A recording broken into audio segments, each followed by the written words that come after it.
करके। ओके, और यदि आपने बाइबल लाया हो और बाइबल को ऐसा उठाए हैं, है ना, बाइबल उठाए हैं, ये परमेश्वर का वचन है।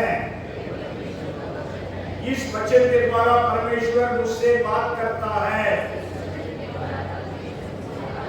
मैं वही हूं जो परमेश्वर कहता है कि मैं हूं। मैं वो कर सकता हूं जो परमेश्वर कहता है कि मैं कर सकता हूं। मैं वो सब कुछ बनूंगा जिसका परमेश्वर ने वायदा किया। मैं उद्धार पाया हूं, मैं चंगा हुआ हूं, मैं छुटकारा पाया हूं, मैं आजाद किया गया हूं, मैं धन्य व्यक्ति हूं, मैं जयवंत हूं, मैं समृद्ध हूं और मैं सफल हूं। मैं परमेश्वर का सेवक हूं, मसीह का दास हूं और बहुत से लोगों तक उनकी आशीष पहुंचाने का जरिया हूं। मैं अभी परमेश्वर का वचन को ग्रहण करता हूं, परमेश्वर के वचन पर विश्वास करता हूं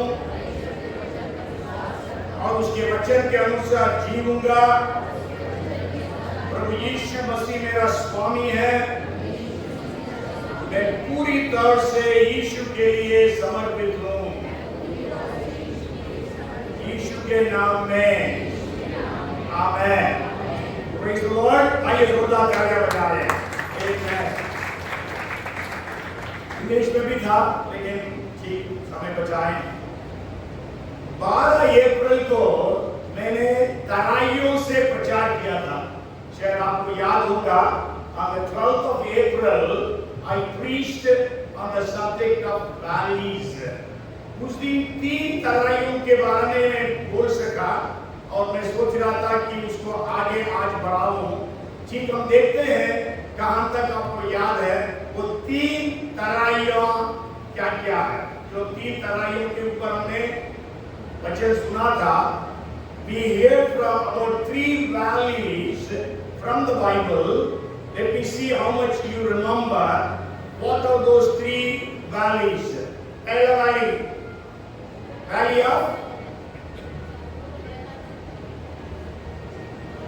ये रोने की तराई, वैली ऑफ बाका, है ना, valley of weeping. Okay, second one valley of acore, है ना, अकोर की तराई, दैट मीन्स कष्ट की तराई, है ना। It was the valley of trouble, Joshua 7th chapter में। And then the third one, yes, valley of the shadow of death, the very famous verse or very famous song, सबसे मशहूर भजन। एक 23:4 में हम देखते हैं, यदि मैं घोर अंधकार से भरी हुई तराई में होकर गुजरूं तो भी मैं हानि से ना डरूंगा क्योंकि तू मेरे साथ है। तो I come through the valley of shadow of death, I will fear no evil because you are with me. Okay. मैं बहुत आश्चर्यचकित हुआ जब सुबह उषा या स्वीटी मेरे को पीपीटी ले लेते आज का वर्शिप का। तो मैं पूरा तो नहीं देखता ऐसे मैं थोड़ा सा देखा तो उसमें लिखा था क्या सूखी हड्डियां, क्या गाना गा दिया, सूखी हड्डियां जी उठो यीशु के नाम में। मैंने बोला तो उसको कैसे मालूम है आज सूखी हड्डियों के ऊपर प्रचार करने जा रहा हूं, वही पवित्र आत्मा है। Praise the Lord. आइए परमेश्वर के लिए जोरदार तालियां बजाएं। हमने बचन से पढ़ा था 37वां अध्याय Ezekiel 37th chapter verses 1 to 10 है। आप बाद में घर जाकर पढ़ लीजिएगा, 10-11 तक जा सकते हैं। तो वहां पर हम क्या देखते हैं, परमेश्वर जो है एजेकियल जो नबी था उसको आत्मा में ले गया एक तराई में। वो तराई में क्या था,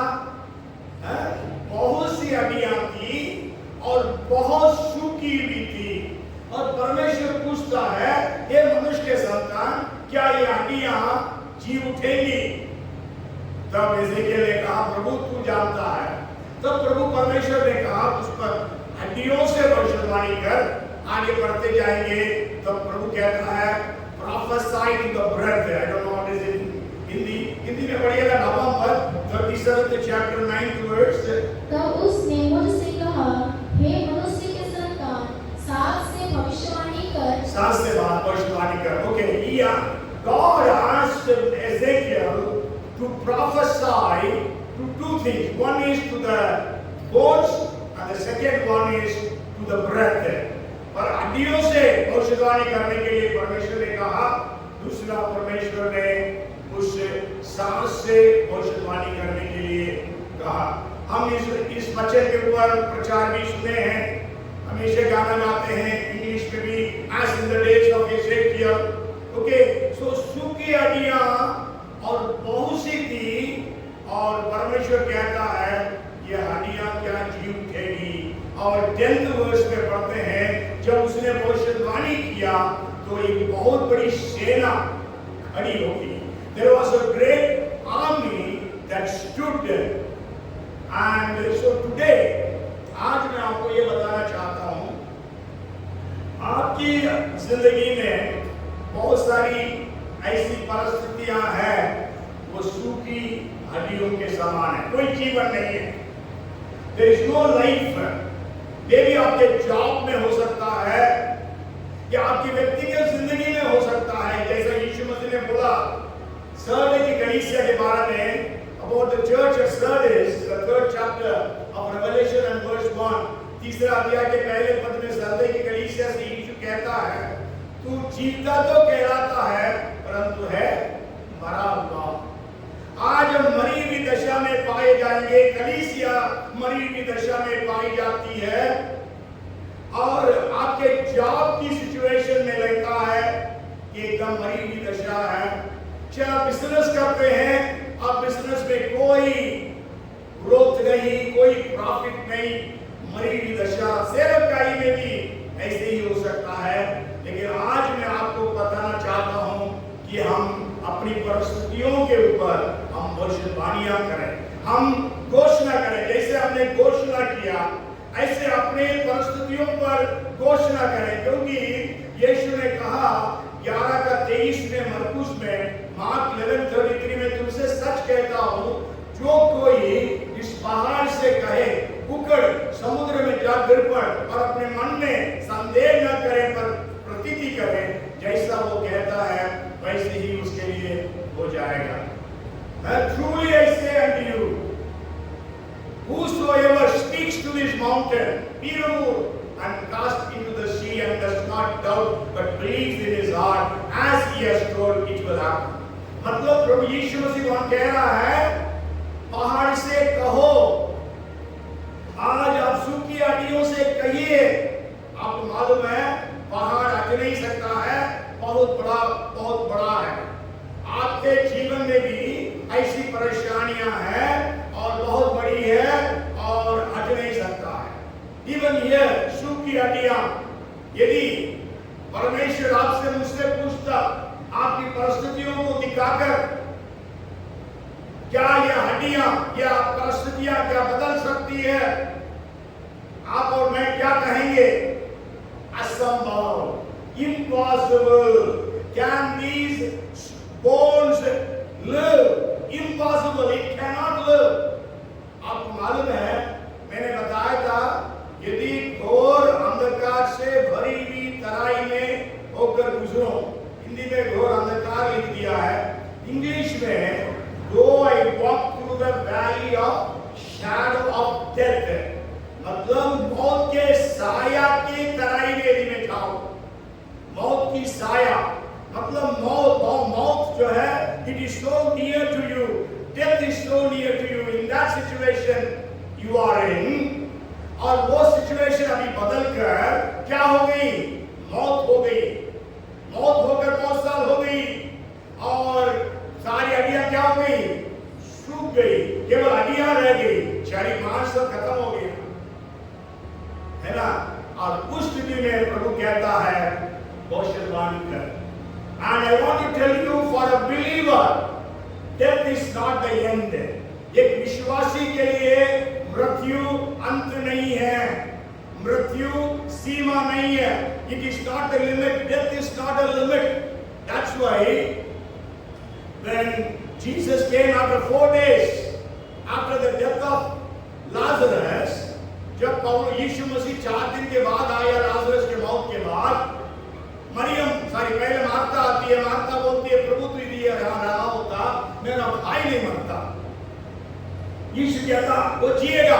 बोले हाँ, अंतिम दिनों में सब जी उठेंगे, उस समय वो भी जी उठेगा। तब यीशु कहता है, पढ़िए 11 का 25 और 26, जॉन 11 वर्सेस 25-26 से।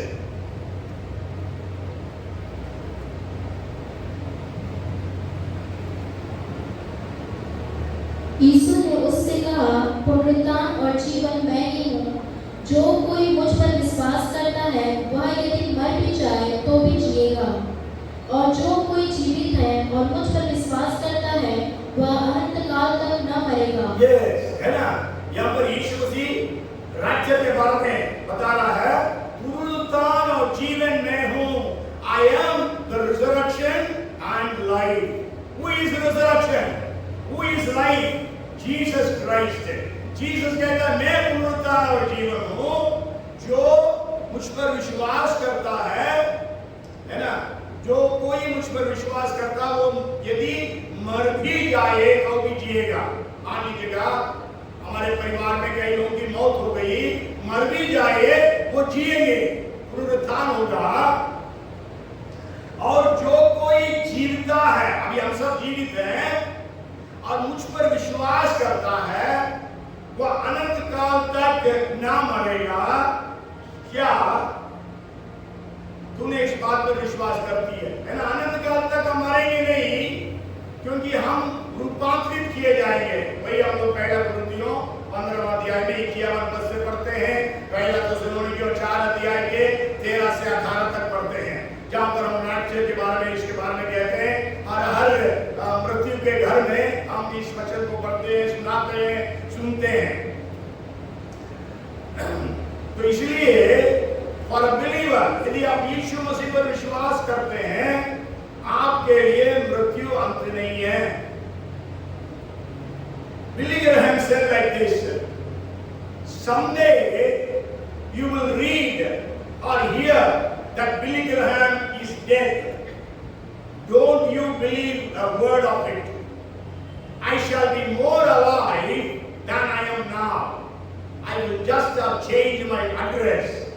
I will have gone into the presence of God. बिली ग्रहण ने इस प्रकार बोला, यदि आप कभी सुने या कभी पढ़े कि बिली ग्रहण की डेथ हो गई, बिल्कुल विश्वास नहीं करना, क्योंकि उस समय अब मैं जीवित हूं, इससे ज्यादा जीवित रहूंगा और केवल मेरा पता, एड्रेस बदल गया होगा, मैं परमेश्वर के उपस्थिति में रहूंगा। तो इसलिए आज मैं आपको ये बताना चाहता हूं, आप जो भी दशा में है, एकदम मरी हुई दशा, बहुत सी हड्डियां बहुत सूख गई। मैं देख रहा था दाऊद जो है वो करीब 1000 BC में, actually he ruled from 1010 BC to 970 BC, ईसा पूर्व 1010 से 970 साल तक, 40 साल वो किया। तो उस समय वो लिखता है, यहोवा मेरा चरवाहा, मुझे कोई घटी नहीं, यदि मैं मृत्यु के साया के तराई में होकर गुजरूं तो भी हानि से ना डरूंगा। तो उसके बाद जब यहेजकेल लिखता है अपनी किताब या अपनी भविष्यवाणियों को, उसने बोला उस समय it was 570 BC, 570 BC, मतलब ऑलमोस्ट 420 इयर्स बीत गया, 420 साल बीत चुके थे। एक और वचन पढ़ेंगे इसमें आगे बढ़ने के पहले, पढ़िएगा यशाया chapter 1 and verse 6. Isaiah 1:6. पाँव से सिर तक कहीं भी कुछ आरोग्यता नहीं, केवल चोट और कोड़े की मार के चिन्ह और सड़े हुए घाव हैं, जो न दबाए गए, न बांधे गए, न तेल लगाकर नरमाए गए हैं। Yes, यहाँ पर यशायाह भविष्यवाणी कर रहा है यहूदा के बारे में, इस्राएल के बारे में। From the sole of the foot even to the head, there is no soundness in it, but wounds and bruises and putrefying sores. They have not closed or bound up or soothed with ointment. मतलब यहाँ पर बीमार हो गया इस्राएल, बीमारी बढ़ती बढ़ती मर गया इस्राएल। और एजेकियल भविष्यवाणी के समय में वो इस्राएलियों की हड्डियां जो है बहुत सूख गई थी। So Isaiah prophesied about 700 BC we can say, 700 BC में, और as I told you 570 BC में, almost 130 years है ना, 130 years के बाद हड्डियों को देखो क्या होगा। हड्डियां यदि जो दफनाते हैं, कब तक वो हड्डियां रहेंगी? हैं? तो 170 साल में वो हड्डियां बहुत सूख गई और बहुत सी थी, क्योंकि इस्राएल खत्म हो चुका। इस्राएल अपने देश में नहीं था उस समय। ओके, अभी मैं आपके सामने 3-4 बातों को मैं रखूंगा, जैसा टाइम है।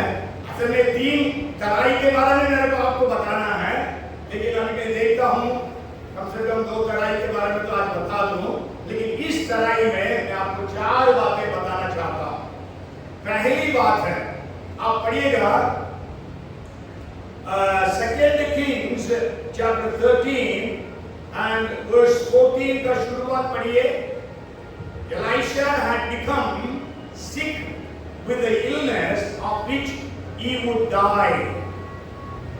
दूसरा राजा 13 का 14 का शुरुआत है। एलिशा को वह रोग लग गया जिससे उसकी मृत्यु होने पर थी। Yes, मतलब एलिशा को ऐसी बीमारी आ गई है ना। एलिशा जैसे कोई बड़ा भविष्यवक्ता नहीं था, एलिया से भी बड़ा था, लेकिन उसको भी बीमारी आई। आपके जीवन में बीमारी आ सकती है, क्योंकि वो बीमारी क्या थी? उनको मृत्यु में ले जाने वाली बीमारी थी। तो मृत्यु में ले जाने वाली, तो यहाँ पर इसलिए लिखा है मृत्यु में ले जाने वाली बीमारी थी। और उसके बाद आप पढ़ेंगे 20वां पद पढ़िए। तब एलिशा मर गया और उससे मिट्टी ली गई। Yes, तो इतना काफी है। Then Elisha died and they buried him.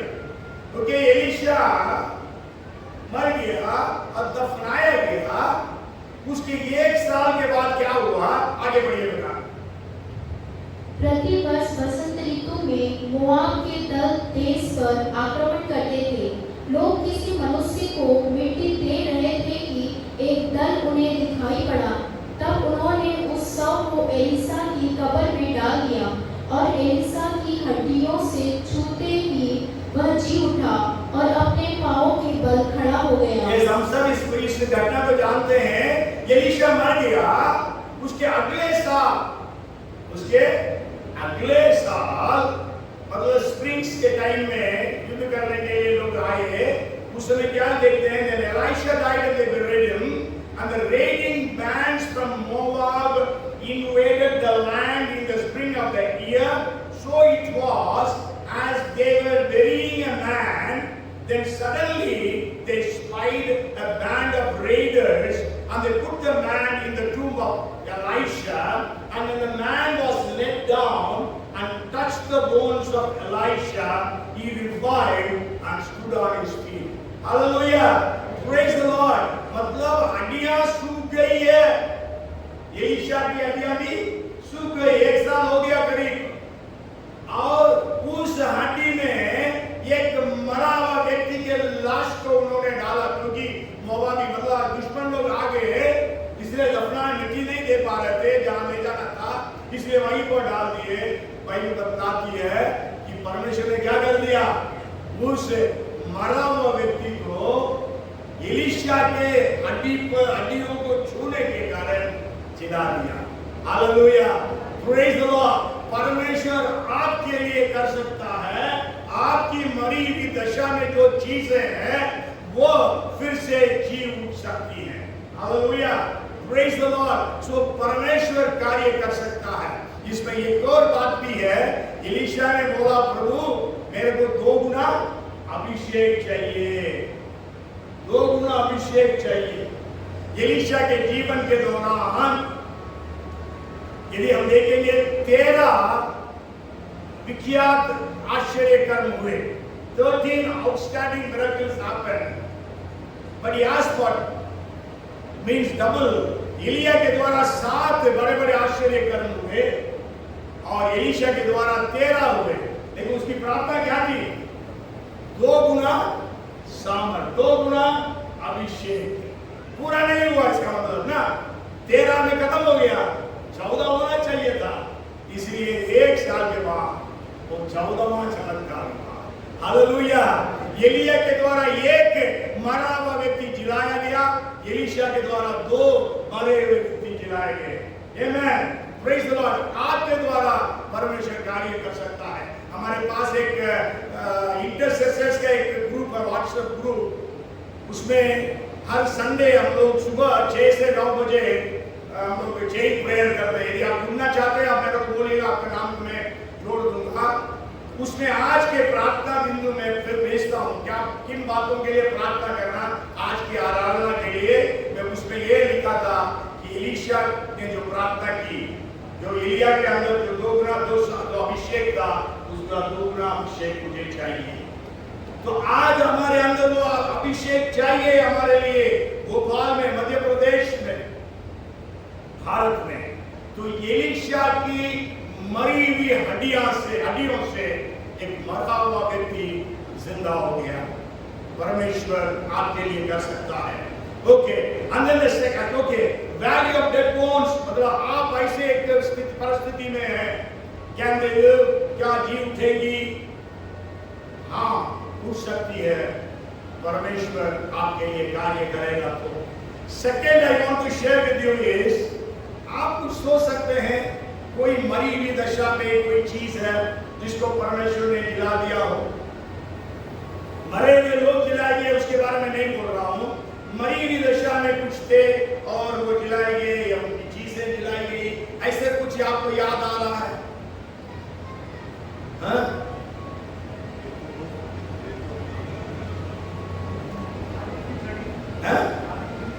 हारून की छड़ी, बहुत अच्छी बात है, बहुत अच्छा, हारून की छड़ी। ओके, और सारा और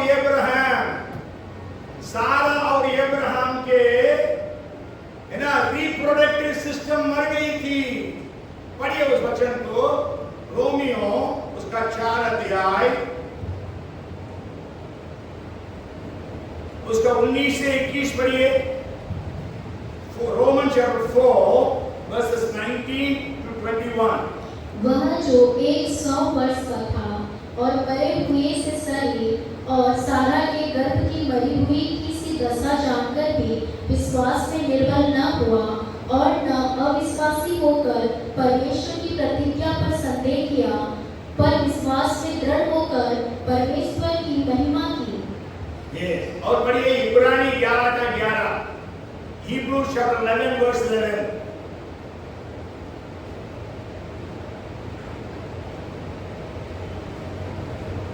Hebrews 11 verses 11 verse 11। विश्वास से सारा ने आप बूढ़ी होने पर भी गर्भ धारण करने की सामर्थ पाई, क्योंकि उसने प्रतिज्ञा करने वाले को सच्चा जाना था। Yes, by faith Sarah herself also received strength to conceive seed, and she bore a child when she was past the age, because she judged him faithful who had promised it। जब परमेश्वर आकर Abraham से बोला, पढ़िए 17 का 17 उत्पत्ति में क्या लिखा है? Genesis 17 and verse 17। What does Abraham say? तब अब्राहम मुंह के बल गिर पड़ा और हंसा और मन ही मन कहने लगा, क्या 100 वर्ष के पुरुष के भी संतान होगी, और क्या सारा जो 90 वर्ष की है पुत्र जनेगी? Yes, Abraham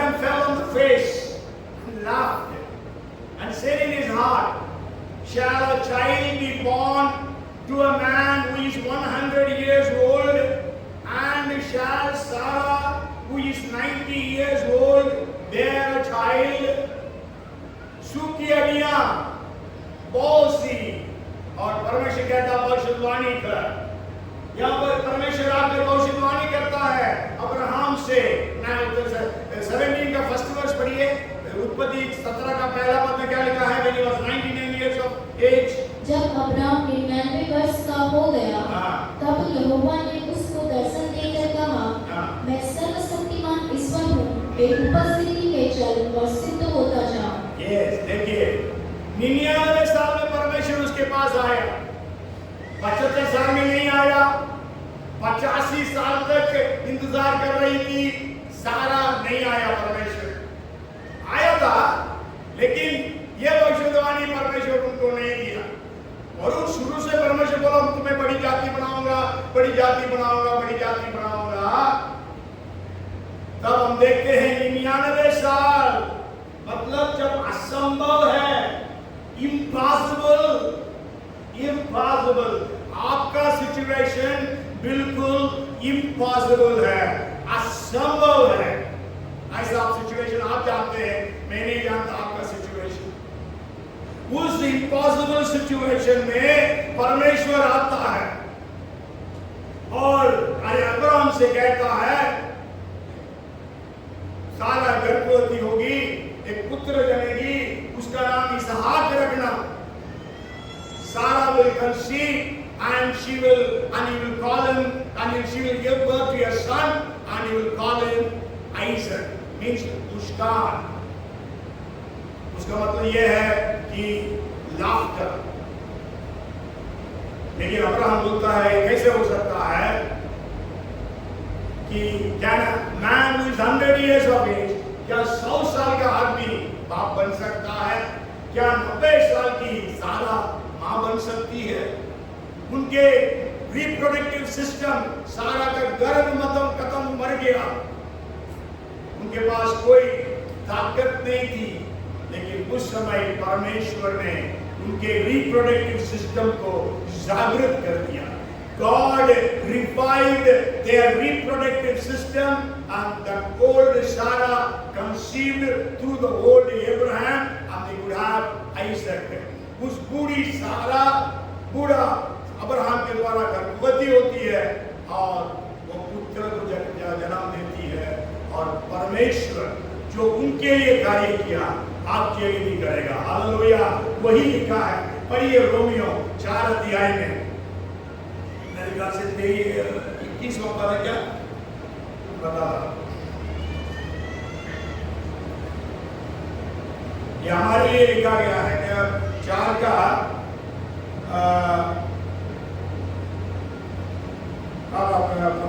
23-24 पढ़िए।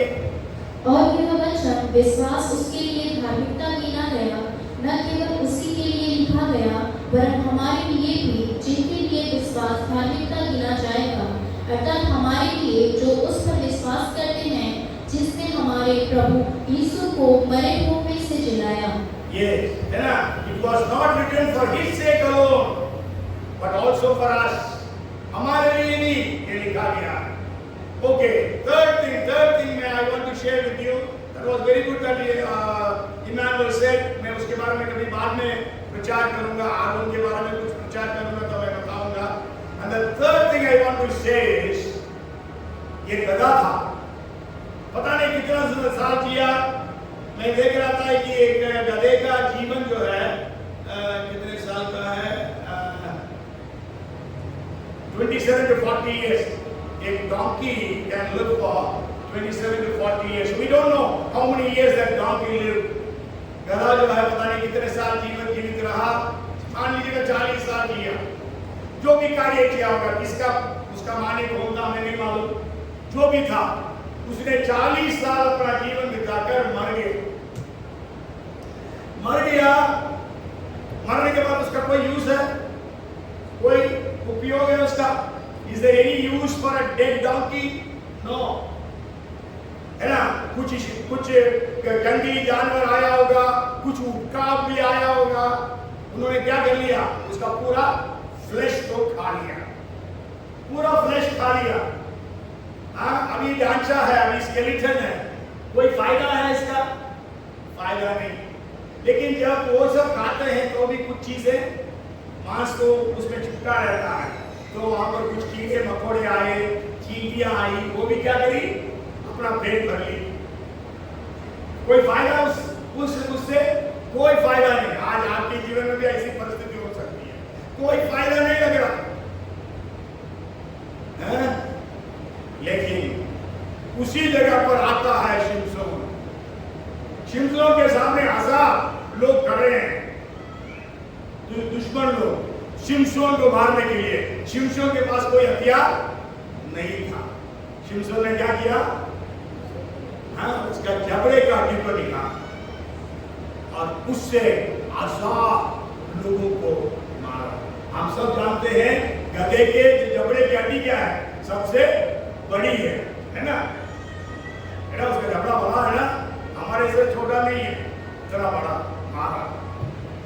सो गॉड, सूखी हड्डियां आपके जीवन में है, लेकिन आज परमेश्वर की वचन है, भविष्यवाणी के रूप में, परमेश्वर के वचन के रूप में, रेमा के रूप में, कि परमेश्वर आपके सूखी हड्डियों को आज जिला सकता है। Hallelujah, praise the Lord. आप यूजलेस सोचते हैं अपने आप को, परमेश्वर आपको यूजफुल बना सकता है। परमेश्वर कहता है एजेकियल से, can these bones live? Yes, they can become an army. वो बोन्स, वो हड्डियां जो है आर्मी बन सकती है। So it was the valley of dead bones और ड्राई बोन्स, सूखी हड्डियों की तराई, चौथी। And the fifth thing is, अब पढ़िएगा दूसरा राजा, उसका तीसरा अध्याय, सेकेंड किंग्स चैप्टर 3। अच्छा, okay, one more thing is, आपको मालूम है यीशु मसीह के चेले मर गए, 2000 साल हो रहा है, लेकिन आज भी उनकी जिंदगियों के द्वारा हम चुनौती पाते हैं, है ना? उनकी किताब को पढ़ते रहते हैं, अध्ययन करते रहते हैं। उनकी जो भी पत्रियां हैं, उनकी से प्रकाशित वाक्य तक 27 किताबें जो लिखी गई है। तो परमेश्वर इसलिए एक विश्वासी के लिए मृत्यु अंत नहीं है, मृत्यु के बाद भी हम लोगों के ऊपर प्रभाव डालते हैं और डाल सकते हैं। What dead things are in your life or in your family?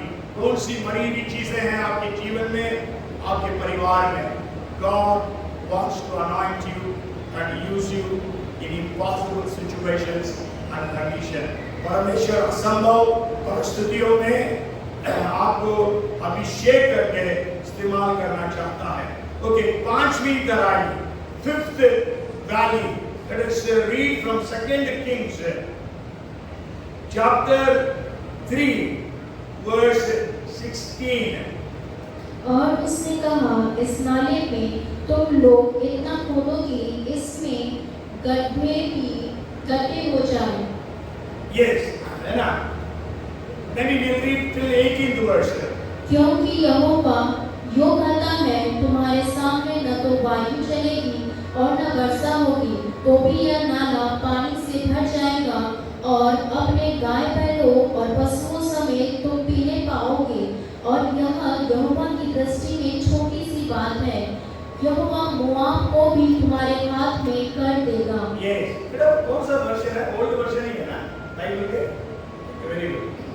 सो यहाँ पर लिखा है, हिंदी में नाला लिखा है, इंग्लिश में वैली लिखा है, हिब्रू में भी वैली लिखा है।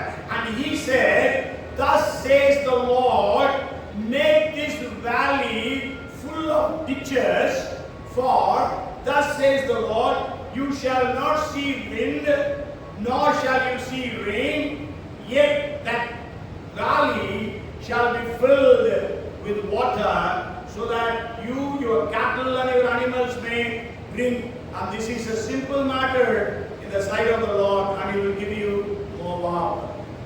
आप यदि इसके पृष्ठभूमि को देखेंगे, if you see the background of this miracle, अब बाद में जाकर घर में जाके पढ़िएगा 2 Kings chapter 3, और मैं कुछ बातों को आपके सामने रखूंगा। If you read 2 Kings chapter 3 verses 4 and 5, Moab का राजा मेशा बहुत सी भेड़ बकरियां रखता था और इस्राएल के राजा को 1,00,000 बच्चे और 1,00,000 मेढ़ों का उन कर की रीति से दिया करता था। जब आहाब मर गया तब मोआब के राजा ने इस्राएल के राजा से बलवा किया। Yes, यहाँ पर आप क्या देख रहे हैं? Now Mesha, king of Moab, was a sheep breeder and he regularly paid the king of Israel 100,000 lambs and the wool of 100,000 rams. But it happened when Ahab died that the king of Moab rebelled against the king of Israel. असल में इस्राएल के राजा ने उसके ऊपर जयवंत हुआ मोआब के ऊपर। आपको मालूम है पुराना जमाने में जब एक राजा जीत जाता है और उस समय उसके लिए रॉयल्टी देते थे, है ना, उसके लिए हर साल इतना पहुंचाते थे। यहाँ पर वो मेशा जो है मोआब का जो राजा वो उनको क्या देता था? He was a sheep breeder, है ना, उसका मेन ऑक्यूपेशन जो है शीप ब्रीडिंग था। So every year he used to give 1,00,000 lambs. Not only that, he used to give him the wool of 100,000, 1,00,000 rams. वहां पर लिखा है कि हर साल वो क्या देता था?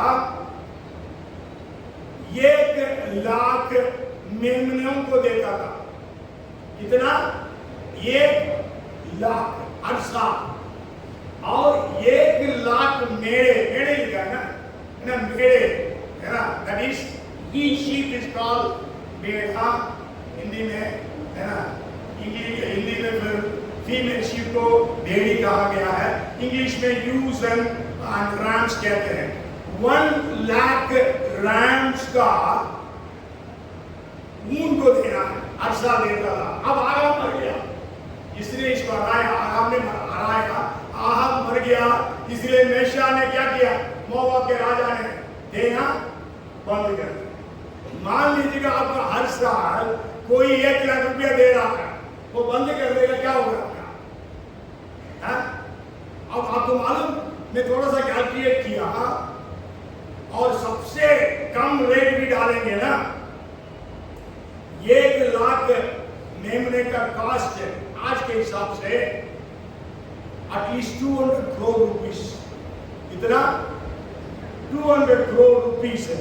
ये लिखा है 167 to 419 crores depending upon the quality of the sheep and you know वहां का क्वालिटी सबसे बेस्ट है। इतिहास बताता है मोआब के जो भेड़ थे वो सबसे ऊंचे क्वालिटी की थी। पता नहीं कितना होगा। और एक और उसमें बताता है if they were मतलब पेडिग्री ब्रीडिंग स्टॉक होता है, पेडिग्री बोलते हैं ना, पेडिग्री डॉग्स के लिए भी पेडिग्री का क्वालिटी का होता है भेड़। सो $10 billion मतलब 950 crores of rupees, 950 no it must be more 950 crores of मतलब dollars होगा। 10 billion is actually 1,000 crores ना, 10 billion is 1,000 ना, 1 billion या 10 billion is 10,000 crores मतलब 1,000 crores into 90 आप करोड़ लीजिएगा, इतना रुपये, इतना लॉस हो गया। और ऊन जो है सबसे घटिया ऊन भी रखोगे, है ना, he was losing more than 2 crores of rupees, so much of loss। इसलिए क्या किया इस्राएल के राजा ने? बुलाया यहोशापात को। यहोशापात कहाँ का राजा था? यहूदा का राजा था। और ईदोम का जो राजा, उसका नाम नहीं लिखा गया है। ये तीनों राजा लोग जा रहे थे युद्ध करने के लिए। किसके अगेंस्ट में? मोआब के अगेंस्ट। मोआब के अगेंस्ट में युद्ध करने जा रहे थे। रास्ते में क्या हो गया? जंगली इलाका था, पानी नहीं, एक हफ्ता से उनके पास पानी नहीं था। बाद में आप पढ़ेंगे आपको पता चलेगा। For 1 week they didn't have any water। तो उस समय ही इस्राएल का राजा क्या बोलता मालूम? इस्राएल का राजा बोलता है, पढ़िए 3:10 पढ़िए। तब इस्राएल के राजा ने कहा, हाय, यहोवा ने इन 3 राजाओं को इसीलिए इकट्ठा किया कि उनको मोआब के हाथ में कर दूं। ये देखिए, ये कौन आया? इस्राएल राजा, यहूदा का राजा और एदोम का राजा आए, रास्ता में पानी नहीं मिला, किसकी गलती है? हैं? लेकिन ये किसको दोष दे रहा है? परमेश्वर को बोल रहा है, and the king of Israel said, alas, for the Lord has called these three kings together to deliver them into the hand of Moab. है ना, हम भी जब भी गलतियां होती है ना हमारे जीवन में, हमारे परिवार में, हमारे जॉब में, हमारे मिनिस्ट्री में, हमारे बिजनेस में, हम किसके ऊपर दोष लगाते हैं? परमेश्वर के ऊपर। जब परमेश्वर ने आदम के पास आया, आदम से पूछा क्या तुमने वो फल खाया? उसने क्या बोला? हाँ प्रभु, गलती हो गई। बोला जिस स्त्री को तूने दिया उसने दी। मतलब किसके ऊपर दोष लगाया? स्त्री के ऊपर भी नहीं, स्त्री को देने वाला परमेश्वर के ऊपर। आज हम भी परमेश्वर के ऊपर दोष लगाते हैं। जब इसने ऐसा दोष लगाया, तुरंत यहोशप्हात पूछता है क्या यहाँ पर कोई भविष्यद्वक्ता है? Is there a prophet here?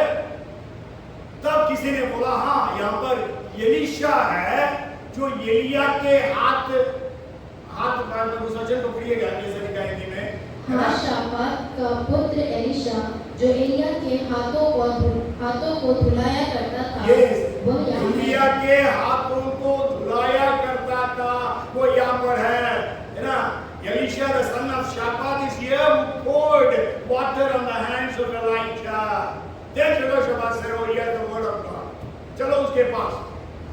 और तीनों राजा गए एलीशा के पास। है, मान लीजिएगा प्रधानमंत्री आपके घर आए आपसे मिलने, आप खुश रहेंगे कि गुस्सा करेंगे? एलीशा गुस्सा हो गया। किसको देखे? आहाब का बेटा जहराम को देखकर गुस्सा हो गया। तुम अपने भविष्यद्वक्ताओं के पास जाना था ना, तुम्हारा बाप का तुम्हारी माँ का भविष्यद्वक्ता है। पढ़िए उस वचन को। पढ़िए। तब एलीशा ने इस्राएल के राजा से कहा, मेरा तुझसे क्या काम है? अपने पिता के भविष्यद्वक्ताओं और अपनी माता के नबियों के पास जा। इस्राएल के राजा ने उससे कहा, ऐसा न कर, क्योंकि यहोवा ने इन तीनों राजाओं को इसलिए इकट्ठा किया कि इनको मोआब के हाथ में कर दे। देखिए फिर से वो एलीशा से भी यही कहता है, परमेश्वर ने हमको यहाँ पर लाया ताकि मोआब के हाथ में कर दें। तो एलीशा बोलता है, where are the prophets of your father and mother? Go to them, because he was angry. क्यों? क्योंकि ये जहराम का जो माँ बाप थे, उन्होंने क्या किया? सैकड़ों भविष्यद्वक्ताओं को मार डाल दिया। Because Jezebel killed the prophets of God. हम सबको मालूम है वो घटना है, पहला राजा 17-18 अध्याय में पढ़ते हैं हम, है ना। So he was very angry. Then he says, because of Jehoshaphat के कारण मैं तुम्हारे लिए कुछ करूंगा, है ना। पढ़िए उस वचन को भी 15 पद में शायद ना, नहीं 15 पद में वो बचवा को बुलाने के लिए बोल रहा है। Okay, so you read that verse. Elisha ने कहा, सेनाओं का यहोवा जिसके सम्मुख मैं उपस्थित रहा करता हूँ, उसके जीवन की शपथ, यदि मैं यहूदा के राजा यहोशापात का आदर मान न करता, तो मैं न तो तेरी ओर मुंह करता और न तुझ पर दृष्टि करता। Yes, because of Jehoshaphat I am looking at you. तब मैं जरूर ना look at you also. मैं तुमको देखता भी नहीं। राजा है, राजा को बोलता है, क्योंकि उस राजा ने बहुत नुकसान किया परमेश्वर के लोगों को। तो अब क्या हुआ? मान लीजिएगा आपके जीवन में गुस्सा है, पवित्र आत्मा उतर आएगा क्या? But then it is a righteous indignation, मतलब वास्तविकता है, मतलब आप ये धार्मिक गुस्सा कह सकते हैं। जैसे यीशु मसीह भी जब मंदिर में सब प्रकार का व्यापार चल रहा है, प्रार्थना नहीं है, प्रभु यीशु मसीह कोड़ा मार के सबको मार के भगाना शुरू कर दिया और कहता है ये मेरा पिता का घर है जो सब जातियों के लिए प्रार्थना का घर कहलाया जाता है, लेकिन तुमने इसको डाकुओं का गुफा बना दिया। So there was righteous anger, indignation, तो भी he could not get connect with God, तो भी उसके कारण जो है वो परमेश्वर के साथ कनेक्ट नहीं हो पाया। He could not get the revelation from God, परमेश्वर से उसको प्रकाशन नहीं मिल पा रहा था।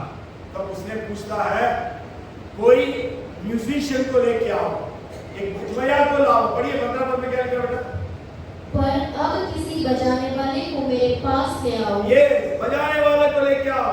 इसलिए बच्चे लोग जो बाजा बजाते हैं, आपके ऊपर वो अभिषेक आना चाहिए। जब आप बाजा बजाते हैं, लोगों के ऊपर उतर आए पवित्र आत्मा, आप प्रकाशन मिले, रेवलेशन मिले। जैसे ही उसने बजाया, पढ़िए कंटिन्यू पढ़िए।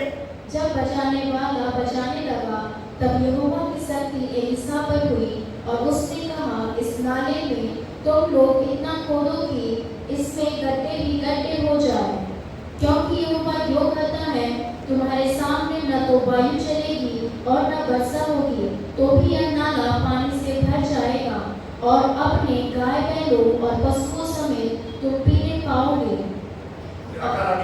और यह यहोवा की दृष्टि में छोटी सी बात है, यहोवा मोआब को भी तुम्हारे हाथ में कर देगा। यस, है ना?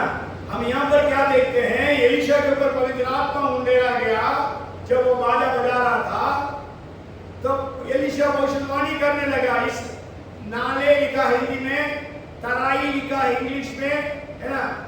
वैली, इस वैली में क्या करो? Dry valley. We can say the fourth fifth valley is dry valley. Fourth was valley of dry bones, ये फिफ्थ है ड्राई वैली, सूखी तराई, पानी नहीं है। अब बोल रहा है एलीशा भविष्यवाणी के रूप में, इस नाले को गड्ढे गड्ढे कर दो, मतलब पूरे गड्ढा खोद दो, पूरा गड्ढा खोद दो। और कहता है ना तो वायु बहेगा ना बारिश होगी, लेकिन ये सारे नाले पानी से भर जाएंगे, है ना? He says, thus says the Lord, make this valley full of ditches, for thus says the Lord, you shall not see wind, nor shall you see rain, yet that valley shall be filled with water, so that you and your cattle and your animals may drink. And this is a simple matter in the sight of God. Halki si baat. This is an easy thing in the eyes of the Lord. तो आज जो है परमेश्वर कह रहा है, तुम इस नाले में गड्ढे खोदो। Means you deepen your prayer. आप अपने प्रार्थना जीवन को और गहराई में ले चल। आपके वचन, समर्पण, प्रार्थना, उपवास, ये सब आत्मिक बातों को और आप तेज करो। You will neither see rains nor see wind. मतलब कहीं से हवा नहीं बहेगी पानी लेकर। आजकल मालूम है कैसे बारिश आती है ना? हवा लेके आती है पानी को, बारिश को, बादल को। ये कभी-कभी हवा क्या करती है? बादल को उड़ा ले जाती है। तो यहाँ गिरने वाला पानी गिर रहा और कहीं है कि नहीं? तो यहाँ पर अब क्या देख रहा है? बोल रहा है तुम ना तो पानी देखोगे, ना तो बारिश होगी, ना तो हवा बहेगी। Means your source, आपका स्रोत is not what you have. आपका source is God. Hallelujah. आपका source कौन है? आपका परमेश्वर है। आपको ना तो हवा बहेगी, ना तो बारिश होगी। कहां से पानी आएगा? और कोई तरीका है पानी के लिए? आप जंगल में हो, वहां पर सूखी तराई है, लोग प्यास के कारण मर रहे हैं। क्या उस दशा में कैसे पानी आएगा? ये हम सोचते हैं, लेकिन हमारा परमेश्वर चट्टान को मारोगे पानी बहने लगेगा। हालेलुया। चट्टान से बोलोगे पानी बहेगा। वही परमेश्वर, गड्ढा खोदो उसको भी पानी से भर दूंगा। हालेलुया। आप गड्ढा खोदो, चिंता ना करो। जैसा सोनू ने गवाही दी थी, प्रॉब्लम्स है हर एक के जीवन में। आपके जीवन में प्रॉब्लम्स है, हमारे जीवन में प्रॉब्लम्स है। यहाँ पर कोई नहीं बैठा है या मैं खड़ा नहीं हूँ जिनके पास कोई समस्या नहीं है। हम सब आज बाहर मुस्कुराते हैं, hallelujah, praise the Lord, worship time में खड़े हो जाते हैं, हाथ फैलाते हैं, सब कुछ करते हैं। हर एक के पास प्रॉब्लम है। आपके पास प्रॉब्लम है, लेकिन आपका प्रॉब्लम का सॉल्यूशन ना हवा है ना बारिश है। आपका सॉल्यूशन परमेश्वर। हालेलुया। एक ही स्रोत है। He is able to call things that are not as if they are. वो जो बातें हैं नहीं, उसको ऐसा नाम लेके बुलाता है जैसा वे हैं। जब कुछ नहीं था, अंधेरा ही था, गहरे जल में पवित्र आत्मा मंडरा रहा था, परमेश्वर ने कहा let there be light, there was light। कुछ भी नहीं था, उससे परमेश्वर ने ये सब कुछ बनाया। जैसा मैं कहता हूं, 13 लाख पृथ्वी सूरज के अंदर आ सकता है। 13 लाख पृथ्वी मतलब सूरज इतना बड़ा है, 13 लाख पृथ्वी उसके अंदर आ सकता है। हमारे मिल्की वे में 25,000 ऐसे तारे हैं जो सूरज से 25,000 गुना बड़ा है। सोच सकते हैं आप? 13 lakh Earth can fit into sun. It is so big. And in our Milky Way galaxy, क्या गंगा बोलते हैं? गैलेक्सी हिंदी में क्या बोलते हैं? क्या गंगा कुछ बोलते हैं? आकाश गंगा। हमारे आकाश गंगा जिसको मिल्की वे बोलते हैं इंग्लिश में, उसमें साइंटिस्ट कहते हैं there are 25,000 stars which are 25,000 times bigger than sun. ये सब किसने बनाया? Your father, my father, your God, my God. How did he create? By the word of his mouth. Hallelujah. और वो कहता है गड्ढा ही गड्ढा खोदो, प्रार्थना में गड्ढा खोदो, उपवास में, पवित्रता में आप कोई चीज नहीं देखोगे आज से प्राकृतिक तौर से, लेकिन आपकी सारी प्रॉब्लम्स सॉल्व होती जाएंगी। आपका उस सारी जगह को परमेश्वर पानी से भर देगा ताकि तुम पीओगे, तुम्हारी सेना पिएगी और तुम्हारे पास कितने जानवर सब पिएंगे। इतना ही नहीं, परमेश्वर मोहब्बत को भी तुमको देगा। तुम बोलते हो ना मोहब्बत के हाथों में करने के लिए हमको लाया, ये मोहब्बत भी तेरे हाथ में आता है। Hallelujah, praise the Lord. So पहली तराई है रोने की तराई। आपके रोने की तराई को परमेश्वर आनंद में बदल देगा। 84:6 of Psalms. Second is 7:24-25 of Joshua. आकोर की तराई को, कष्ट की तराई को, दुख की तराई को परमेश्वर आशा की तराई बना देगा। It is I think Mika 2:15 I think so, जहाँ पर आकोर की तराई को परमेश्वर आशा की तराई बना देता है। And then the third thing is the valley of shadow of death. मृत्यु के छाया की तराई, परमेश्वर उस तराई में आपके साथ रहेगा, इसलिए आप नहीं डरते। And fourth is सूखी हड्डियों की तराई। परमेश्वर सूखी हड्डियों की तराई में जान दे देगा, बड़ी सेना इकट्ठी हो जाएगी। और पांचवा वो तराई है सूखी तराई, ड्राई वैली। परमेश्वर वहां पर आश्चर्य कर्म करेगा। इस वचन इस घटना पर मैं एक प्रचार रखा हूं से अगले हफ्ते या उसके अगले हफ्ते बोलूंगा। सिक्स्थ दिन, इसका मतलब सिक्स्थ तराई को बोल देता हूं, केवल I will mention it and I will close and we will pray. Okay, you read 2 Chronicles chapter 20 and verse 26. दूसरा इतिहास 20 का 26 है।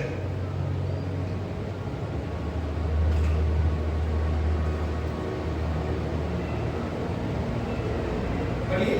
चौथे दिन वे बराका नामक तराई में इकट्ठा हुए और वहां यहोवा का धन्यवाद किया। इस कारण उस स्थान का नाम बराका की तराई पड़ा, जो आज तक है। Yes, and on the fourth day they assembled in the valley of Baraka, for there they blessed the Lord. Therefore, the name of the place was called the Valley of Baraka until this day. Valley of Baraka. आशीष की तराई। Baraka means आशीष। आशीष की तराई में परमेश्वर लाना चाहता। आप जो है रोने की तराई में थे, आप पीड़ा की तराई में थे, आप जो है मृत्यु के साये के तराई में थे, सुख की हड्डियों की तराई में थे, सुख की तराई में थे, लेकिन आज परमेश्वर आपको आशीष देना चाहता है। आशीष की तराई, द वैली ऑफ बराका में आपको लाना चाहता है। Hallelujah, praise the Lord. Maybe you are in the valley of Baraka, that is weeping. You may be in the valley of Akor, trouble. You may be in the valley of the shadow of death. You may be in the valley of dry bones. You may be in the valley of dry valley. I want to tell you, आज मैं आपको उत्साहित करना चाहता हूँ। आपको परमेश्वर आशीष की तराई में लेके आना चाहता है। God wants to take you to the valley of Baraka, blessing. उसको एक्सप्लेन करने के लिए आज अभी टाइम नहीं है। मेरा भी इतना थोड़ा सा हो रहा है ना? तो I think I will end here. Let us all pray. आपके पास जो भी तराई आज है, प्रभु के सामने आप रख दीजिए और कहें, प्रभु मुझे उस आशीष की तराई में लिए चलो। सुख की हड्डियों से कहें, उठ जाओ। सेना के समान हम खड़े हो जाने वाले बने। आइए हम लोग प्रार्थना करेंगे। Hallelujah, thank you Lord. Hallelujah, hallelujah. यीशु के माइटी नाम में, the mighty name of Jesus, miracle working name of Jesus, यीशु के सामर्थ्यशाली नाम में, यीशु के चमत्कार करने वाले नाम में, यीशु के नाम में, ओ प्रभु जी हम आपको धन्यवाद धन्यवाद धन्यवाद धन्यवाद देते हैं। यीशु के नाम में चंगाई, यीशु के नाम में ऐसा करके हम लोग का गीतों को गाए प्रभु जी। आज हमारे से हरेक को प्रभु जी उस बराका की तराई में लिए चल। That every one of us here, whatever valley they are in right now, यहाँ पर जितने हैं प्रभु जी, जो भी तराई में वो हैं, आपको मालूम है, रोने की तराई में है, कष्ट के तराई में है, मौत के साये के तराई में है, सूखी हड्डियों की तराई में है, सूखी तराई में है। आज हम सबको प्रभु जी आशीष की तराई में लिए चल। Take us to the valley of Baraka, benediction। हमने शुरू में डिक्लेयर किया था that I am victorious, I am prosperous, I am triumphant, I am blessed। मैं धन्य हुआ हूँ, मैं जयवंत हूँ, मैं समृद्ध हूँ और मैं triumphant हूँ। प्रभु आज हमें से एक को इस triumphant, prosperous, victorious and blessed valley में लिए लेकर चल। यीशु के नाम से सूखी हड्डियां जागृत हो जाए, जीवित हो जाए। सूखी अंगों को प्रभु जी जागृत कर, जैसे आपने सारा और अब्राहम के सूखी रिप्रोडक्टिव सिस्टम को जागृत किया। यहाँ पर जो है प्रभु जी, जिनका जो भी सिस्टम सूखी है प्रभु जी, उन सबको जागृत कर यीशु के नाम से, यीशु के नाम से, यीशु के नाम से, यीशु के नाम से प्रभु। यदि फाइनेंसेस हो, यदि हेल्थ हो, यदि पीस हो, प्रभु जी हम प्रार्थना करते हैं हरे के आशीर्वाद कर। और आज हम प्रभु जी गड्ढे ही गड्ढे गड्ढे खोदने वाले बने। हमारी प्रार्थना जीवन में और गहराई में चले, उपवास में और गहराई में चले, परमेश्वर के वचन में और गहराई में चले, समर्पण में और गहराई में चले, परमेश्वर के वचन को सुनने में हम गहराई में चले प्रभु, ताकि आज आप हमारे लिए बड़े काम करें और हम सबको प्रभु जी उस बेरेका की तराई तक पहुंचानी चाहिए। Let every one of us reach that valley of Beraka. Thank you, we praise you, we honor you, exalt you. सारी महिमा आपको देते हैं, केवल आपका नाम महिमा पाए। धन्यवाद के साथ प्रार्थना हमारा उद्धार करता प्रभु यीशु के नाम से मांगते हैं, आमीन और आमीन। अब हमारा स्वर्गीय पिता परमेश्वर का प्रेम, उद्धार करता प्रभु यीशु मसीह का अनुग्रह, पवित्र आत्मा की सहभागिता, सामर्थ और अभिषेक हमें से प्रत्येक के साथ बेरेका वाली तक पहुंचाने तक सदा सर्वदा बनी रहे, आमीन आमीन। बोलो प्रभु यीशु मसीह की, बोलो प्रभु यीशु मसीह की, बोलो प्रभु यीशु मसीह की। वो जल्दी आने